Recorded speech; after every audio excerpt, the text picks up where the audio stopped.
ભુજ શહેરની સાંસ્કૃતિક ધરોહર સમાન મહારાવ વિજયરાજજી સાર્વજનિક પુસ્તકાલય તથા ગુજરાતી સાહિત્ય અકાદમીના સંયુક્ત ઉપક્રમે જાણીતા દરિયાપ્રેમી સાહિત્યકાર અને ગુજરાતના સમર્થ સર્જક ગુણવંતરાય આચાર્યના સર્જન તથા જીવન કવન સંદર્ભે એક સેમિનારનું આયોજન ભુજ ખાતે હાથ ધરવામાં આવ્યું હતું, જેમાં જાણીતા ચિંતક લેખક હરેશભાઈ ધોળકિયાએ ગુણવંતરાય આચાર્યના સમગ્ર જીવન તથા સર્જન પર પોતાના વિચારો રજૂ કર્યા હતા।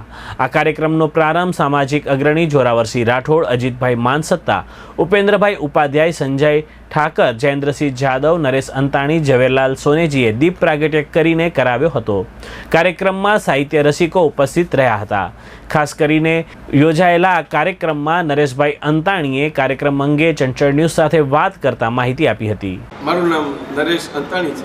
હું આ વિજયરાજજી પુસ્તકાલયનો મંત્રી છું। અમારા પુસ્તકાલયની એ પરંપરા રહી છે કે ગુજરાતના સમર્થ સર્જકો અને કચ્છના સમર્થ સર્જકો એનો પરિચય આપણી જનતાને થાય અને એ બાને લોકો વાંચતા થાય, એમને વાંચતા થાય અને વિચારતા થાય। એ સંદર્ભમાં અમે ગુજરાત સાહિત્ય અકાદમી અને રાજકોટનો ઝવેરચંદ મેઘાણી લોકકલા કેન્દ્રના સહયોગથી આખા વર્ષ દરમિયાન જુદા જુદા પરિસંવાદો અને સેમિનારનું આયોજન કરીએ છીએ અને એ સંદર્ભમાં જ આજે ગુજરાત સાહિત્ય અકાદમીના સહયોગથી ગુજરાતના સમર્થ લેખક, દરિયાઈ કથાઓના સાહસ કથાઓના લેખક ગુણવંતરાય આચાર્યના સમગ્ર સર્જન ઉપર અમે આજે સેમિનાર રાખ્યો છે અને એ સેમિનારમાં કચ્છના જાણીતા ચિંતક હરેશભાઈ ધોળકિયા અને નવોદિત સર્જક જીલ ડાભીનો એમના સમગ્ર સર્જન અને એમના સાહિત્ય પર અમે વાર્તાલાપ રાખ્યો છે, વક્તવ્ય રાખ્યું છે અને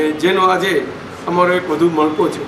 આગામી દિવસોમાં પણ કચ્છના અને ગુજરાતના સાહિત્યકારો પર અમે આ જાતના સેમિનારો યોજતા રહીશું। આજના કાર્યક્રમમાં અતિથિ વિશેષ તરીકે જોરાવરસિંહ રાઠોડ, અજીતભાઈ માનસત્તા અને વક્તા હરેશભાઈ ધોળકિયા, જીલ મહેતા, અમારી સંસ્થાના પ્રમુખ ઉપેન્દ્રભાઈ ઉપાધ્યાય, ઉપપ્રમુખ સંજયભાઈ ઠાકર, રેશમાબેન ઝવેરી ભુજ નગરપાલિકાના ઉપાધ્યક્ષ પૂર્વ એ પણ અમારા પુસ્તકાલયના ટ્રસ્ટી છે।